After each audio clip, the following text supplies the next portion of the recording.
sophomore at Ivy Tech Community College, and my major is Business Administration. Today I'll be giving speech number 2 for COM 101, entitled The Lost Wax Cast Method and Jewelry Manufacturing. Imagine the year is 2500 BCE. You're a young, beautiful Indian girl living at the time of the Harappan civilization.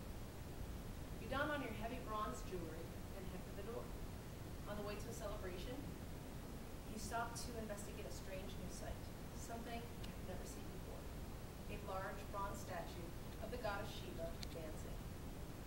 You begin to marvel at its craftsmanship, wonder how it was created, and begin to contemplate Shiva's awesome power and immortality.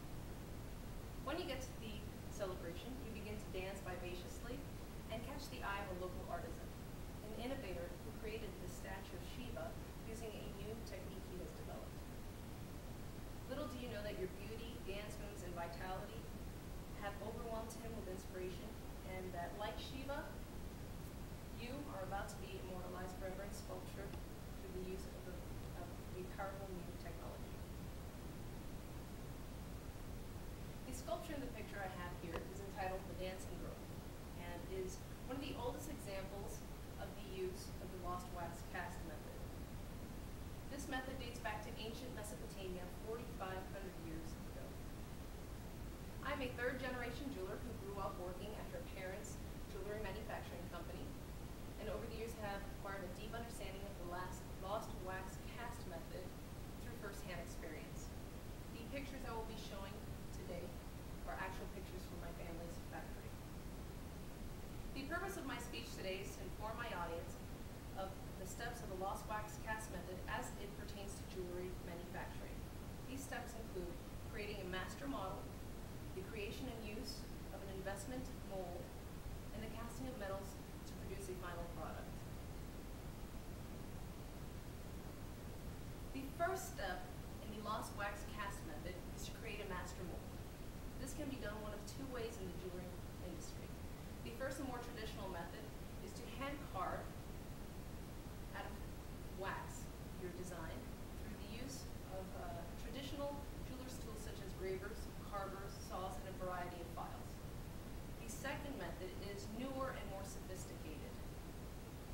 A designer creates a 2D image on a computer, exports this file to an AutoCAD engineering program where they will attribute dimensions to this 2D design, rendering it in 3D, and then export this file to a special machine which will etch out of this tube of wax to 1/100th of a millimeter the design with a needle. Now that we have created a master model, the second step in the lost cast wax method is to create an investment mold. The master model is screwed to create a wax tree attached to a rubber base, and a metal cylinder is placed over the wax tree. A plaster-like substance known as an investment is poured into the cylinder, and the cylinder is placed into a vacuum to eliminate any air bubbles. Once the investment has dried, the next step is to place it into the furnace. The furnace burns away the wax and leaves an exact cavity of the tree within the investment.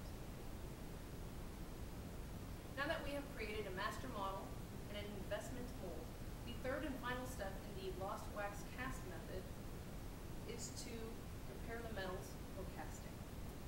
These metals are prepped with special alloys like nickel and compounds such as boric acid in order to determine the quality of metals and to purge the metal of porosity.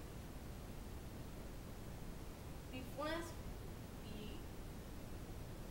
metal cylinder is placed inside a casting machine with a vacuum. The metals are placed at the top of the casting machine to melt and then later be injected into the investment. Once the metals have cooled off, the investment is placed underwater to dissolve, and what you are left with is a metal tree.